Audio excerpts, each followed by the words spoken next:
¿Cómo se puede combatir la inseguridad? Esta pregunta ha atravesado décadas, siglos y milenios de la historia de la humanidad. Sin embargo, yo no pretendo realizar un análisis genealógico con respecto a esta cuestión por dos motivos muy simples. Primero, porque esto ya ha sido efectuado por varios autores. En nuestro país es notable el estudio histórico que realizó Raúl Zaffaroni en su libro llamado La palabra de los muertos. Y segundo, porque la breve extensión de este formato no me lo permitiría. Por lo tanto, me limitaré a ser lo más lacónico posible. Mi propuesta estriba en realizar un análisis objetivo sobre la realidad para que a partir de este análisis se puedan plasmar algunas soluciones concretas para erradicar la delincuencia. En primer lugar, intentaré ofrecer algunas respuestas para los siguientes interrogantes. 1. ¿El delincuente debe ser asesinado? Me atrevo a decir que la gran mayoría de la población desea que los delincuentes sean masacrados brutalmente por cualquier clase de delito que hayan cometido. Sin embargo, la propuesta de la pena de muerte no solo no reduce la tasa de delitos, sino que también ocasiona que se asesinen a muchas personas inocentes que son condenadas a muerte debido a que no pudieron pagarse un buen abogado. De acuerdo con datos recopilados por la ONU, cuya fuente adjunto en la descripción del video, en países como Canadá, por ejemplo, el índice de homicidios por 100.000 habitantes descendió del 3,9% en 1975, un año antes de la abolición de la pena de muerte para el delito de asesinato, hasta el 2,41% en 1980, y desde entonces ha permanecido relativamente estable. En 1993, 17 años después de quedar abolida la pena capital, el índice de homicidios era del 2,19 por 100.000 habitantes, un 27% inferior al de 1975. El número total de homicidios sobre los que se informó en el país descendió en 1993 por segundo año consecutivo. Además de que en Estados Unidos, los sitios con más ejecuciones tienen los datos más altos de homicidio. Texas es el estado que mejor lo evidencia, con 23 ejecuciones en 2010 y 464 en los últimos 36 años, lidera el ranking de ejecuciones en la historia del país. No obstante, tuvo en 2010 un índice de crímenes violentos de 491 casos por cada 100.000 habitantes, casi un centenar de puntos más arriba que la media nacional. El caso de Florida es todavía más indicativo, ya que es una de las regiones con más crímenes violentos, 542 casos, y una tasa de homicidios del 5,2%. Si nos fijamos en estados donde nunca se ha aplicado la pena de muerte, se observan unos índices muy inferiores. Minnesota, Wisconsin, Vermont, Iowa o Dakota del Norte tuvieron menos de la mitad de crímenes violentos y homicidios. Según un estudio de la ONG DPIC, que se dedica a recopilar información sobre el tema en base a datos de homicidios provistos por el FBI, durante el periodo de 1990 y 2016, la tasa de homicidios en los estados sin pena de muerte se mantuvo menor a la registrada en los que sí tienen pena de muerte. En 1990, el promedio de asesinatos por cada 100.000 habitantes en los estados sin pena de muerte fue del 9,16%, mientras que los estados con pena de muerte fue del 9,5%. A lo largo de las 2 décadas siguientes, esa brecha porcentual se agrandó. Llegó a un pico del 44% en 2003, cuando la tasa de asesinatos en estados sin pena de muerte fue del 4,10%, y la registrada en los estados con pena de muerte fue del 5,91%. En 2016 la brecha fue del 25%. Esto significa que la pena de muerte no disminuyó la tasa de homicidios. Por lo tanto, no existe ninguna evidencia de que en los países en donde se haya aplicado la pena de muerte se hayan podido reducir las tasas de delitos considerados como acciones realmente graves, y por ende aplicar la pena de muerte solo serviría para satisfacer algunos deseos de venganza de la población. Deberíamos preguntarnos si la pena de muerte realmente disuadiría a un asesino de cometer un homicidio. Y la verdad es que un asesino cometería asesinatos de todas formas, ya que posee impulsos que lo inducen a realizar asesinatos y que no puede reprimir. Sin embargo, yo no estoy diciendo que los asesinos no estén conscientes de que lo que hacen está mal, sino que me refiero a que ellos ceden ante esos impulsos en lugar de intentar controlarlos previamente durante el periodo en el que estas pulsiones no eran tan grandes. Sin embargo, la realidad es que la tasa de asesinatos no ha disminuido en los países en donde se legalizó la pena de muerte, y en consecuencia esto significa que los asesinos, que son adictos al asesinato, prefieren continuar cometiendo homicidios a pesar de que esto suponga un riesgo mayor para ellos. Quizás ellos realmente prefieren ser asesinados luego de haber cometido asesinatos. Además de todo esto, debemos admitir que existe una impresionante guerra entre los policías y los criminales. Todos sabemos que en toda guerra mueren inocentes, pero esto nunca implicó que algunos de los bandos que participaban de la guerra se rindieran. Lo mismo sucede con la pena de muerte y con el gatillo fácil. Los delincuentes van a continuar delinquiendo aunque mueran en las batallas que surgen entre la policía y ellos mismos, porque ellos desean obtener un beneficio a cambio, y son lo suficientemente valientes o temerarios o estúpidos como para arriesgar su vida para obtenerlos, de la misma manera en la que los soldados continúan cometiendo asesinatos para que su país reciba un beneficio económico. El chorro también recibe un beneficio económico cuando roba, o bien porque están convencidos de que lo que hacen es correcto, o bien porque sienten un odio irracional hacia el país contra el cual están combatiendo, de la misma manera en la que un delincuente odia a los policías que son denominados despectivamente como yutas o ratis por las personas pertenecientes a su ámbito cultural y que lo han adoctrinado en algunos casos. Es ridículo y hasta gracioso plantear que un delincuente le tendría miedo a morir o que tendría miedo de ser herido, cuando por lo general éste debe arriesgar su vida constantemente, ya que abunda mucha inseguridad en los sitios en donde vive. Y allí también rige la pena de muerte, con la diferencia de que ésta es aplicada por sus propios habitantes.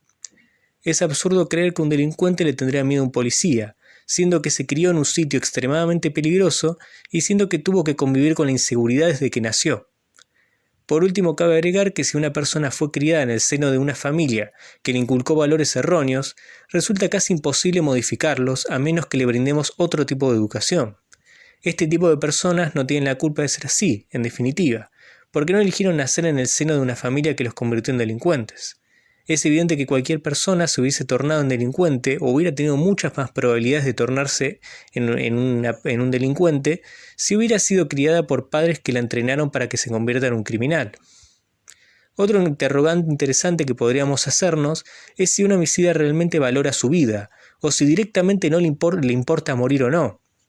Y el hecho de que los homicidas continúen cometiendo asesinatos en países en donde se aplica la pena de muerte demuestra que en realidad estos no valoran sus propias vidas, tal vez porque no valoran a la vida en general.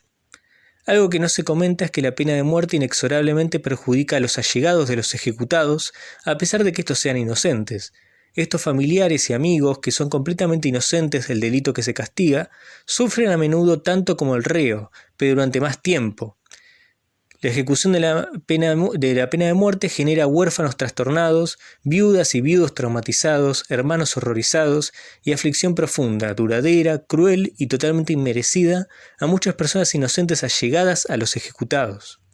Es por esta razón que la pena de muerte no serviría para disuadir a los psicópatas que asesinan por una enfermiza necesidad, porque para que esto suceda tendríamos que erradicar su patología, y encima es perniciosa para los allegados de los ejecutados, los cuales siempre han sido inocentes.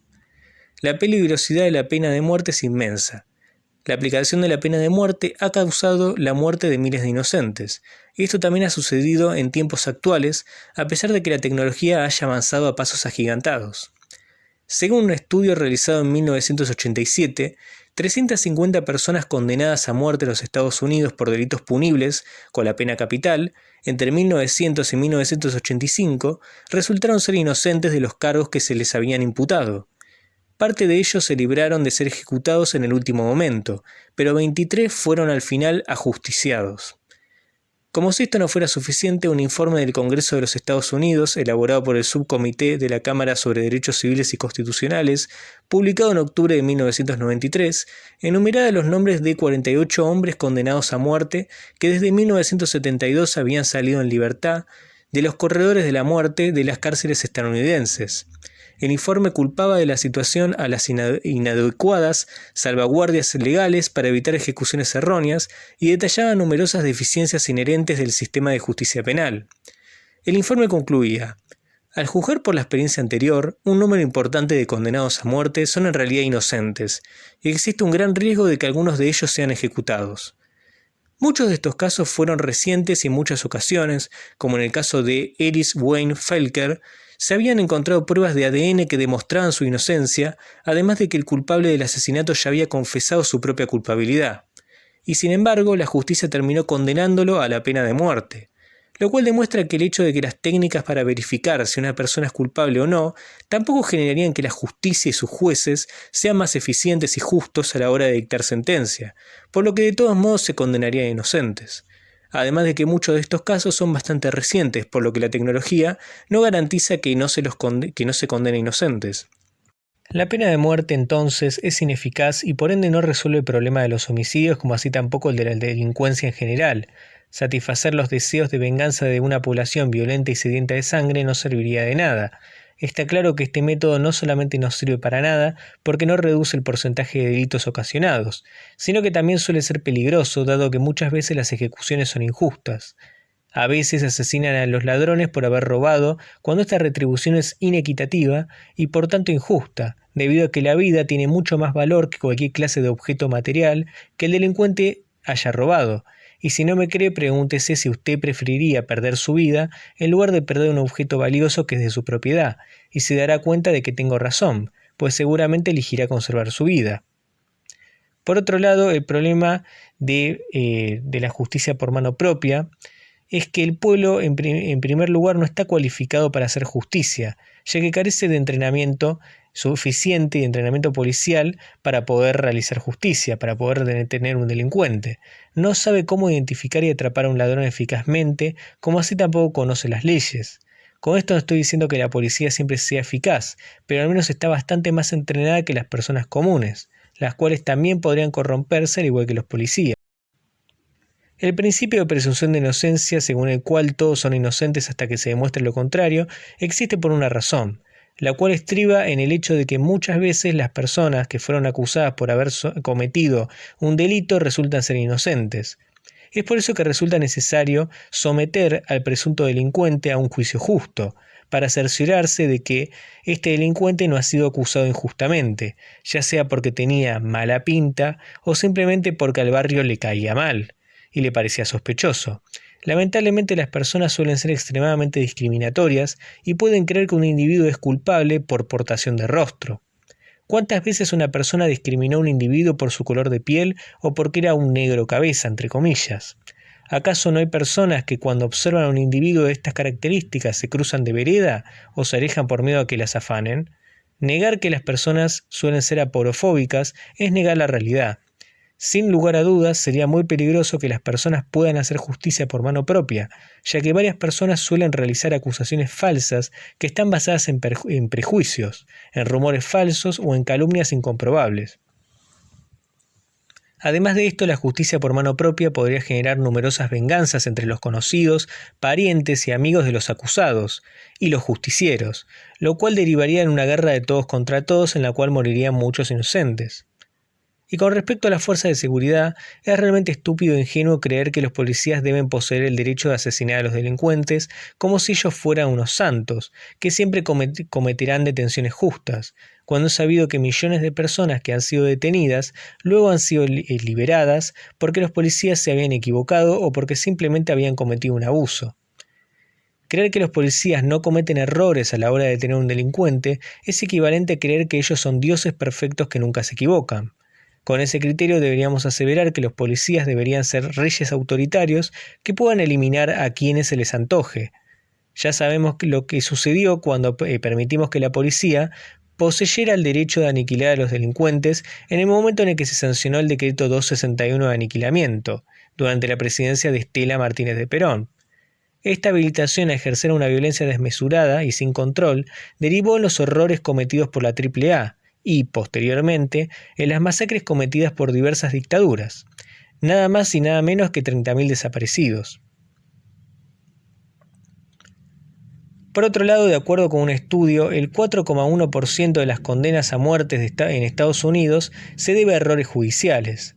Ahora extrapolemos esta situación en la Argentina, un país en donde el sistema de justicia carece de los recursos que posee Estados Unidos para realizar investigaciones, y nos daremos cuenta de que si se aplicara la pena de muerte en nuestro país, entonces la cifra de inocentes condenados a la pena de muerte sería mucho más elevada. y argumentar que esto no podría ser así porque no existen pruebas de que esto sea cierto, constituye una falacia ad ignorantiam, además de que ignora el razonamiento lógico consistente en que, si el sistema de justicia es imperfecto, por ende podría realizar muchas ejecuciones injustas que estén basadas en acusaciones falsas, a menos que el sistema de justicia mejore, gracias a la implementación de la pena de muerte, lo cual no tendría mucha lógica, porque no existe un nexo causal entre la pena de muerte y la eficiencia a la hora de sentencias justas. Hay varios economistas como Javier Milei, por ejemplo, y varios liberales de la ultraderecha que proponen que la tolerancia cero es un método exitoso para prevenir y reducir la inseguridad. Estos liberales plantean que las personas, como si se tratara de un mercado, reaccionan siempre ante los incentivos, por lo cual, si existiese una tolerancia cero con respecto a estos delincuentes, entonces dejarían de delinquir. ¿Es esto cierto? La verdad es que si realmente las penas causarían un efecto de prevención general negativa y positiva, entonces deberíamos observar que esto ocurre en la realidad. Pero lo cierto es que no solo no existen pruebas de que aumentar las penas cause un efecto de prevención general negativa o positiva, sino que incluso hay pruebas de que un aumento de las penas puede causar un efecto contrario o bien puede no causar ningún efecto en la vida real. Por ejemplo, en México las penas correspondientes a la privación de la libertad son más extensas que las que estipula el Código Penal argentino. Según el artículo 25 del Código Penal mexicano, la prisión consiste en la pena privativa de libertad personal, y su duración será de 3 días a 60 años, y solamente podrá imponerse una pena adicional al límite máximo cuando se cometa un nuevo delito en reclusión. Se extinguirá en los centros penitenciarios de conformidad con la legislación de la materia y ajustándose a la resolución judicial respectiva. Mientras que el artículo 79 del Código Penal argentino estipula una pena máxima de 25 años para aquel que cometiera un homicidio simple, y adivine cuál es el país que presenta una tasa de homicidios más elevada. Acertó, es México. A pesar de que México sea un país en donde sus habitantes sean tan fanáticos de la pena, lo cierto es que, a diferencia de nosotros, ellos no establecen penas específicas para cada delito, sino que permiten que el juez en cuestión aplique una pena, teniendo más libertad para aplicar una pena propia de un homicidio para castigar, por ejemplo, a un ladrón, ya que el espectro es muy amplio. Y sin embargo, México sigue siendo la meca del delito. Entonces queda demostrado que el Código Penal no sirve para reducir la delincuencia, puesto que solo es un mero reglamento que puede cumplirse o que no puede cumplirse. Cabe decir que según la ONUD, México posee una tasa de homicidios del 20,5%, mientras que la tasa de homicidios en la Argentina llega al 5,2%. La extensión de las penas no tiene ninguna implicancia en el delito en función del cual son aplicadas, el homicidio. Elevar las penas, en definitiva, no disuade al delincuente de cometer homicidios porque, aunque los payasos como Javier Milei nos sigan gritando que las personas responden a los incentivos, como si los homicidas siempre fueran personas razonables, racionales y prudentes, lo cierto es que los homicidas responden a otro tipo de incentivos, que son mucho más influyentes, estimulantes y perturbadores que una mera reforma del Código Penal.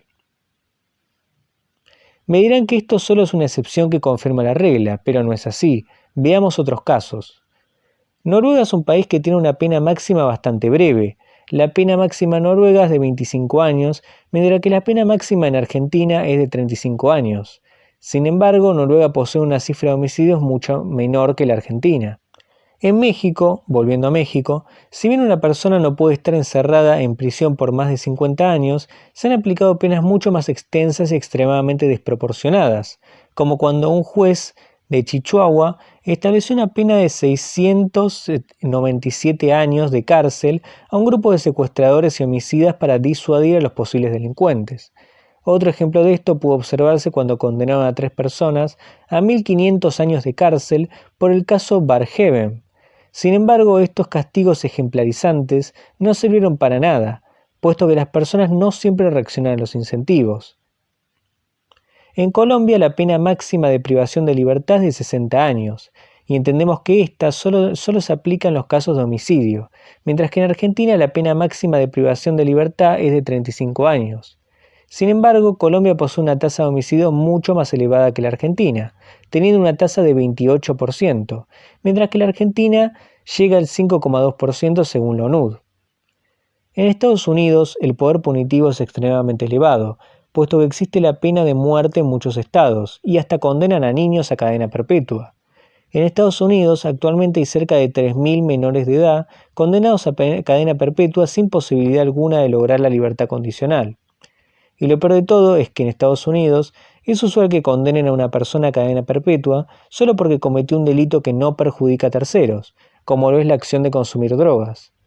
Para colmo, condenar a una persona por ser drogadicta implica castigar a una persona por poseer una enfermedad psicológica grave como lo es la adicción. Una de las víctimas del sistema judicial que condena como adultos a los menores de edad ha sido Ralph Brazel, un floridiano juzgado y condenado a 3 cadenas perpetuas cuando tenía 17 años. Su delito consistió en poseer 18 gramos de la droga sintética crack.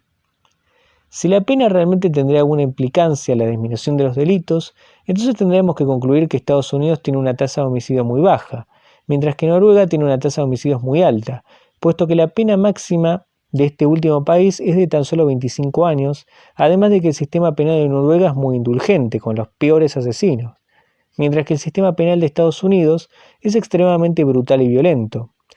Sin embargo, esta conclusión es errónea, ya que Estados Unidos tiene una tasa de homicidios del 4,7%, mientras que Noruega tiene una tasa del 0,1%. Esto demuestra que subir las penas no necesariamente provoca que la tasa de delitos se reduzca, y Estados Unidos parece ser un país utópico según los liberales, puesto que en este país casi no hay pobreza, empero hay mucha desigualdad, y esto es lo que causa resentimiento que casi siempre se traduce en delitos. En Nigeria, detienen a cualquier ciudadano por cualquier motivo, aunque éste sea razonable o no. Es por eso que si la teoría de que las personas reaccionan a los incentivos fuese cierta, entonces nadie cometería delitos en Nigeria, dado que las personas tendrían pavor de ser condenadas o a ir a prisión, o incluso a una sanción mucho peor y que genera mucho más pavor, la cual es la pena de muerte. Sin embargo, las personas no reaccionan ante los incentivos, puesto que en Nigeria la tasa de homicidios es muy elevada, alcanzando la cifra del 22,2%. La teoría de los incentivos es una teoría extremadamente simplista, infundada y burda, según la cual un aumento de las penas y de la severidad policial inexorablemente ocasiona que las personas sientan pavor de cometer delitos, por lo que las tasas de delitos disminuyen considerablemente en aquellos países que poseen un sistema penal más estricto, violento y con penas más elevadas. Pero ya ha quedado demostrado que esto es falso. La policía de Brasil es aterradora, puesto que según un estudio de la FBSP, en promedio mueren como mínimo 6 personas diariamente en Brasil a manos de las fuerzas policiales. De esta manera, en los 5 años que pasaron de 2009 a 2013, los policías brasileños mataron más gente que sus colegas de Estados Unidos a lo largo de 3 décadas. 11.197 contra 11.090 personas. Ahora bien, si la teoría de los incentivos fuese correcta, entonces tendríamos que aseverar que los habitantes de Brasil reaccionarían ante estos incentivos y por ende estarían tan aterrorizados por la policía que ninguno de ellos se atrevería a cometer cualquier delito.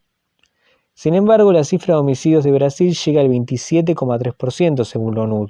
Esta cifra es más elevada que las cifras de Argentina y de Estados Unidos. Y podría seguir hasta el infinito, pero creo que ya me comprendieron. Es posible que la teoría de los incentivos aparente ser muy lógica y racional en el mundo abstracto y fantasioso de la teoría, pero no funciona en la práctica, porque el comportamiento de las personas es impredecible y por ende es imposible predecir el comportamiento humano mediante cálculos matemáticos, tal y como pretenden hacer los apólogos de esta teoría, ya que el ser humano no siempre actúa de una manera racional, y los asesinos no se caracterizan por ser muy cuerdos que digamos. Por lo general, aquellos que están a favor de las penas más duras argumentan que las tasas de delitos en Estados Unidos disminuyeron notablemente desde que se aplicó la teoría de la tolerancia cero, a manos de Rudolph Giuliani, el ex alcalde de Nueva York, que se convirtió en un emblema de la lucha contra el delito por aplicar un plan de seguridad ciudadana que no admitía contemplaciones. Supuestamente estas medidas represivas fueron muy beneficiosas. Entre 1985 y 1990, las tasas de criminalidad en la ciudad de Nueva York habían aumentado de manera dramática, empujadas por el consumo masivo de drogas, especialmente crack, el fácil acceso a armas de alto calibre y la disputa entre organizaciones criminales, entre otras razones. Sin embargo, en la década de 1990 las tasas comenzaron a caer. Durante la administración de Giuliani, entre 1994 y 1996, el descenso en la tasa agregada fue del 37%, mientras que en los homicidios del 50%. Empero no creo que sea lógico aseverar que la disminución de los delitos se haya debido a la aplicación de la tesis de la tolerancia cero, puesto que la baja de la criminalidad en la ciudad comenzó en 1990. Los delitos disminuyeron más o menos un 10% en un amplio rango de crímenes perpetrados en 1991 y 1992. Sin embargo, Giuliani no asumió su cargo hasta 1993, fecha en la que Bratton fue trasladado desde la Policía de Tránsito de Nueva York, donde había estado usando las mismas técnicas, a su puesto de comisionado de policía. Por ende, no es posible atribuirle este logro a Giuliani, sino más bien a otros factores que tuvieron una gran incidencia en la disminución de los delitos, dado que la tasa ya estaba cayendo desde 1990 por otros motivos. En síntesis, no hay una relación de causa y efecto porque ni siquiera existe una correlación entre ambos hechos que permite inferir una relación de causalidad. Empero se puede argumentar que sí existe una correlación entre el hecho de que continuasen disminuyendo los delitos y el hecho de que Giuliani haya sido alcalde. Pero esto no se debió a las medidas tomadas por el alcalde, pues de lo contrario los índices de criminalidad tendrían que haber disminuido luego de que el alcalde haya tomado las medidas de tolerancia cero. Además de que los delitos se redujeron en todos los estados de Estados Unidos y no solamente en Nueva York, en donde gobernaba el alcalde demagogo. Está comprobado que los delitos bajaron de 5 a 4.000 por 100 habitantes en todo Estados Unidos. El hecho de que haya bajado el delito se debe a otros motivos. Por otro lado, el método represivo de Estados Unidos no ha demostrado ser tan efectivo, puesto que la tasa de homicidios en Estados Unidos es bastante elevada según la ONUD, llegando al 4,7%, una cifra similar a la de Argentina si tenemos en cuenta que nuestra tasa es del 5,2%, y muchísimo más alta que en los países nórdicos como Noruega, en los cuales abunda un sistema penal reeducador e inclusivo en lugar de un sistema penal excluyente. Japón es otro de los países en donde menos crímenes se cometen, ya que su sistema penal tiende a la resocialización del delincuente. En efecto, el Ministerio de Justicia japonés cuenta con la Oficina de Rehabilitación, que es la responsable de administrar todos los asuntos relativos a la reinserción de los delincuentes en la comunidad, incluyendo a quienes se encuentran con libertad condicional o recluidos en instituciones correccionales, que son principalmente menores. Por tal motivo, esta oficina cuenta con escuelas de formación técnica, tanto para las personas que se encuentran en recintos penitenciarios, como para quienes están bajo indulto o bajo comunidad de acuerdo, según la normativa japonesa de asistencia médica que protege a las personas con enfermedades graves. Resta aclarar que Japón, comparado con otras naciones industrializadas, es el país con menor tasa de crímenes y año tras año las cifras han ido disminuyendo. Según cifras del Ministerio de Justicia de Japón, para el año 1990 se produjeron 2,2 millones de violaciones al Código Penal, de las cuales un 65,15% fue hurto y 26,2% fueron homicidios negligentes, es decir que se produjeron por hechos fortuitos o accidentes. Desde 1998 que se producen 1,1 homicidios promedio por cada 100.000 habitantes. Lo mismo sucede con los robos, donde solamente figuran un 1,3%. Al momento de observar el comportamiento de estas cifras, hasta 2013 se puede presenciar una disminución a solo 84 homicidios por año. Según uno de los criminólogos más reputados del país, Alfred Blumstein, el descenso de crímenes violentos que comenzó a principios de los 90 en Estados Unidos puede explicarse en parte por la reducción en la demanda de crack. Se corrió la voz sobre los peligros del uso de esta droga y, también gracias a una actuación policial agresiva, la violencia provocada por el uso de armas de fuego asociado al consumo y tráfico de crack disminuyó también. Justo lo contrario había sucedido en 1985, cuando el encarcelamiento de destacados traficantes llevó a una espiral de violencia a medida que vendedores callejeros de drogas, más jóvenes e imprudentes, ocuparon el hueco que dejaron.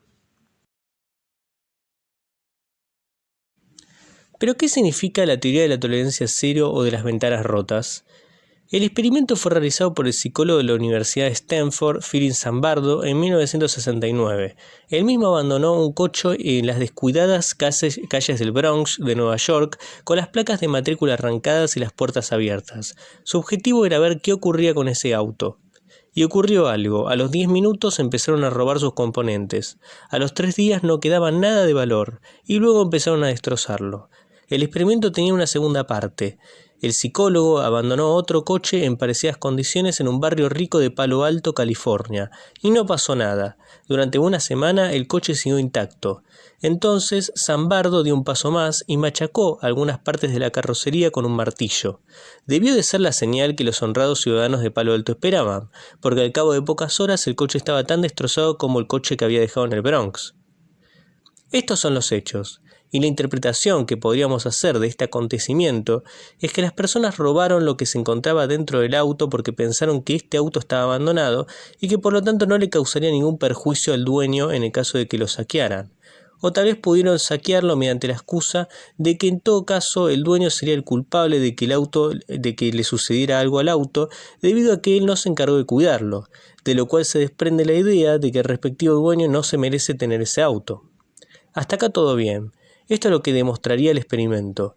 El problema es que luego algunos criminólogos se apropiaron de este experimento para utilizarlo con el objetivo de fundamentar la hipótesis de que cualquier acto delictivo termina ocasionando un efecto dominó, de manera tal que un inocente acto de vandalismo, como lo puede ser pintar un graffiti, podría derivar en un homicidio. Esta conclusión es errónea, además de ser disparatada, puesto que implica extrapolar el experimento del contexto que le otorgaba un sentido. Con esto quiero decir que las personas de la alta sociedad robaron el auto por la sencilla razón de que pensaron que el mismo se encontraba abandonado y que por ende sus actos no generarían consecuencias negativas para ellos.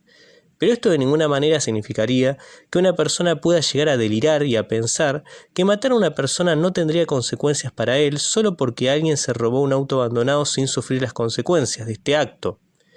Y de hecho jamás pensaría esto, debido a que un asesinato sí tendría consecuencias para sus personas, mientras que el robo de un auto abandonado no las tendría, porque matar a una persona constituye un hecho que no se puede comparar con el hecho de robar un auto, y porque no existen razones para creer que un homicidio carecería de consecuencias, debido a que el robo de un auto abandonado careció de consecuencias. Simplemente porque un robo no tiene nada que ver con un homicidio y porque las personas nunca creerían que un robo es igual a un homicidio, de modo que ambos actos tendrían las mismas consecuencias. Por el contrario, una persona mínimamente razonable y cuerda pensaría que el robo de un auto abandonado careció de consecuencias, pero que eso mismo no sucedería en el caso de un asesinato, porque a.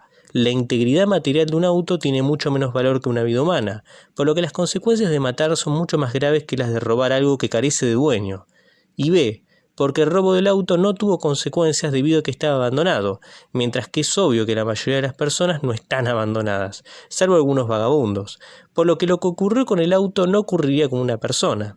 Además de que la extinción de una vida humana sería más investigada que la destrucción de un auto, ya que la vida humana posee un valor mucho mayor que la integridad de un auto, y porque el robo de un auto abandonado nunca sería investigado, ya que no existiría un interesado en investigar este robo.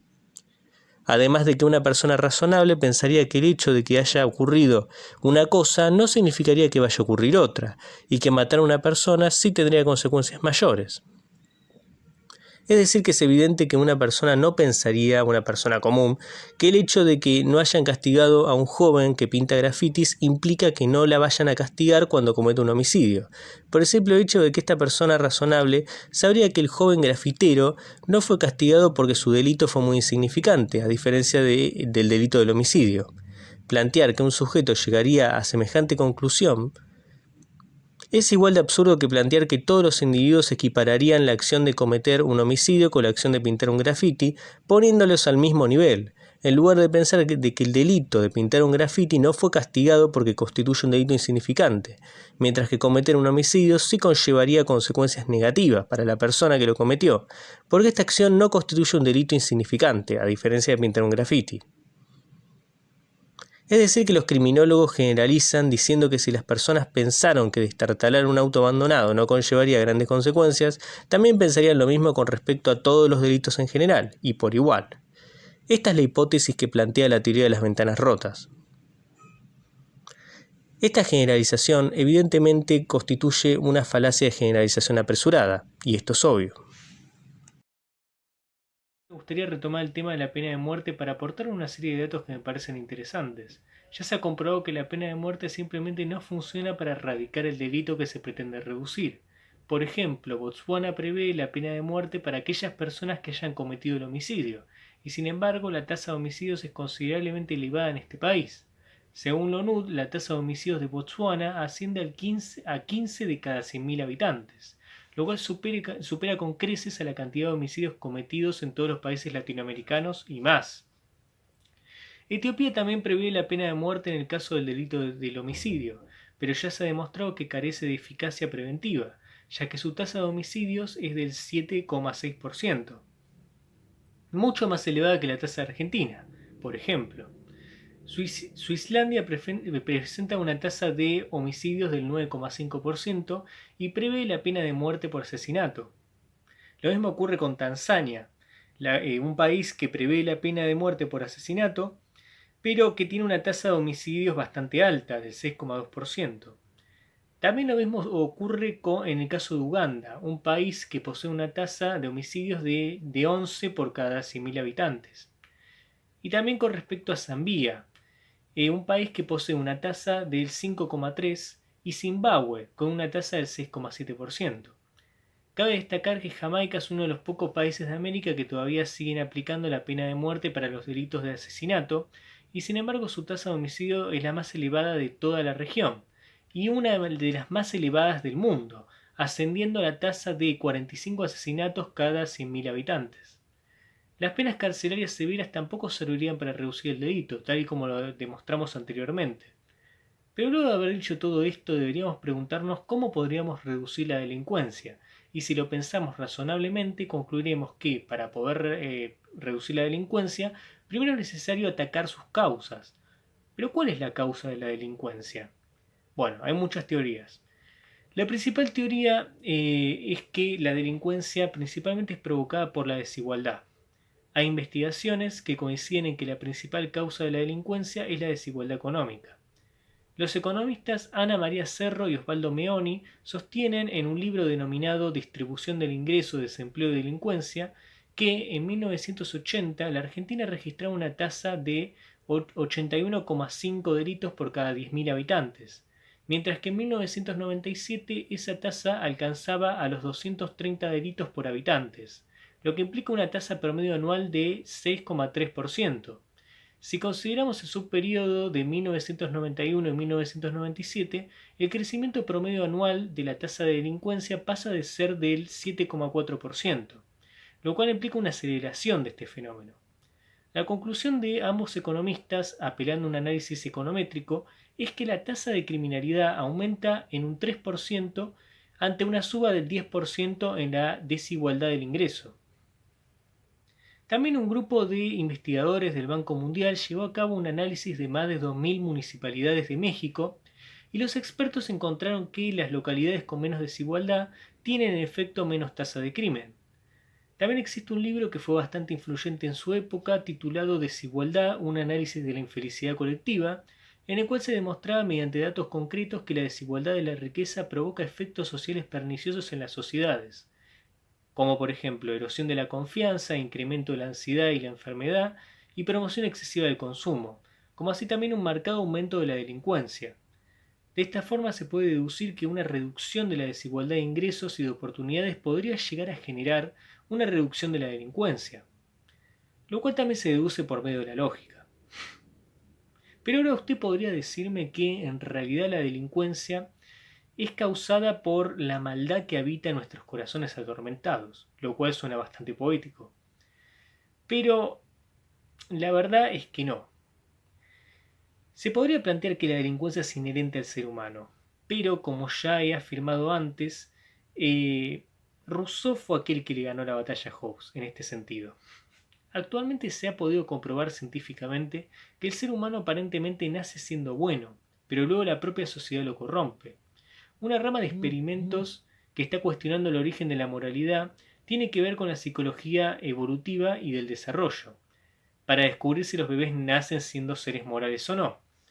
Una de las investigaciones más recientes y esclarecedoras es la de Paul Bloom, un psicólogo de la Universidad de Yale. Este Paul Bloom, después de estudiar el comportamiento de bebés de entre 3 y 10 meses, concluyó que los bebés nacen con ciertas dotes. 1. Sentido moral, es decir, capacidad para distinguir entre acciones crueles o amables. 2. Empatía y compasión, comprender el dolor de los demás y desear que éste desaparezca. 3. Sentido rudimentario de imparcialidad. Esto significa una tendencia a favorecer la distribución equitativa de recursos, lo cual podríamos denominar como justicia social o sentido de la justicia social. 4. Sentido rudimentario de la justicia. Es decir, un deseo de que las buenas acciones se premien y las malas se castiguen. En los experimentos de Bloom, los bebés observaron a un títere que intentaba empujar una pelota por una colina. Vieron dos escenarios. Primero, un títere ayudaba con la pelota y luego otro títere le estorbaba al primero y finalmente empujaba la pelota hacia abajo. Es decir, que había un títere bueno y un títere malo. Después de haber presentado esta obra, los investigadores mostraron los títeres a los bebés, les mostraron los títeres para ver a cuál elegían. Y casi todos, sin importar su edad, eligieron al títere bueno. Incluso uno de los bebés tomó al títere malo y lo golpeó en la cabeza. Un estudio similar fue realizado por la esposa de Bloom, la psicóloga Karen Wynne, en la Universidad de Yale.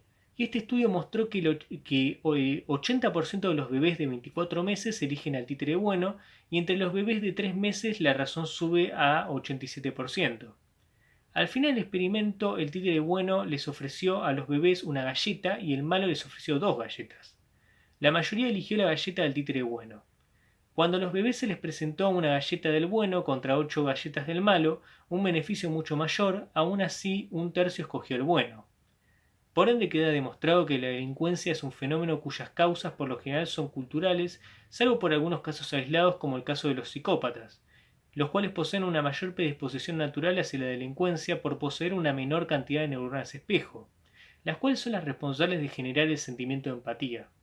Como así también se ha demostrado que los psicópatas tenían mucha menos sustancia gris en la corteza prefrontal anterior y los lóbulos temporales que los criminales comunes no presentaban. Sin embargo, cabe destacar que no todos los psicópatas necesariamente son delincuentes, además de que deberíamos preguntarnos si esos cambios en la estructura mental del psicópata no fueron generados como consecuencia de diversas experiencias sociales. Además de que no siempre es necesario ser malvado para cometer un delito. Sería extremadamente exagerado plantear que una persona roba porque nació siendo mala, o porque su finalidad consiste en causarle sufrimiento a otra persona. En realidad, un ladrón común roba para recibir un beneficio económico que puede llegar a conseguir a través de la violencia. Pero su objetivo no consiste en causarle sufrimiento a otro sujeto, sino que en definitiva su objetivo consiste en obtener un bien material arrebatándoselo a otra persona por medio de la violencia.